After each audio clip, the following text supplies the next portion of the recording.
Assalamualaikum warahmatullahi wabarakatuh.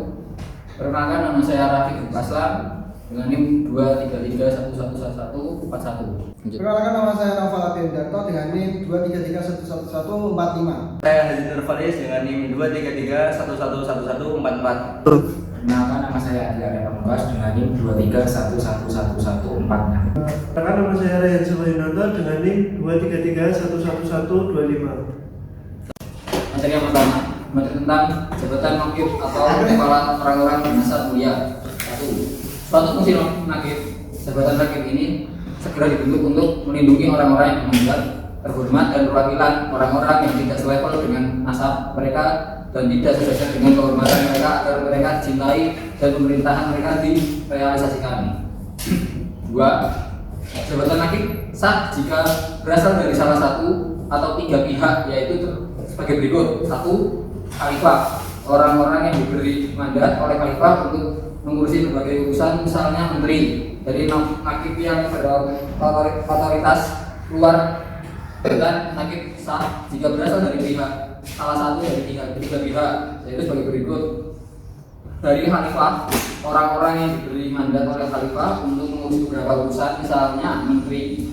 Terus dari nakib yang berotoritas luar, mengangkat nasib yang berotoritas khusus.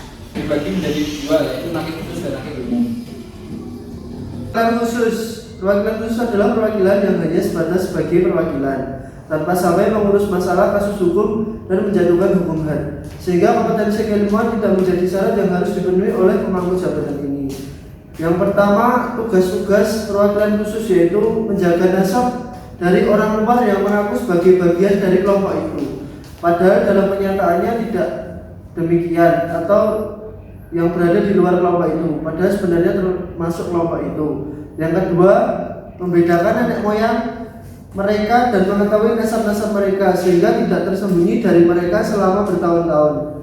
Yang ketiga, mengetahui anak-anak mereka baik laki-laki maupun wanita dan menetapkannya. Mengetahui juga siapa yang telah wafat dari mereka dan mencatatnya sehingga tidak tercacat dari nasab anak yang dilahirkan jika tidak dilegalisasi. Yang keempat, agar memperlakukan mereka dengan etika-etika yang sesuai dengan kemuliaan nasab mereka dan kemuliaan akar mereka, sehingga kemuliaannya tetap terpelihara dalam jiwa dan kemuliaan Rasulullah SAW dalam diri mereka tetap terjaga. Yang kelima, yaitu memelihara mereka dari penghasilan yang hina dan mencegah mereka dari keinginan yang tercela, sehingga orang-orang yang ingin berbuat buruk tidak menghinakan mereka. Materi selanjutnya akan disampaikan oleh Hazid Nurfalis.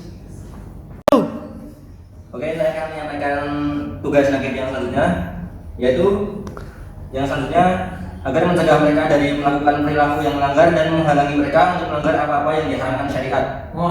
Yang selanjutnya yaitu agar mencegah mereka memperalat masyarakat umum dengan kemuliaan mereka serta sikap sombong mereka atas masyarakat lain karena nasab mereka.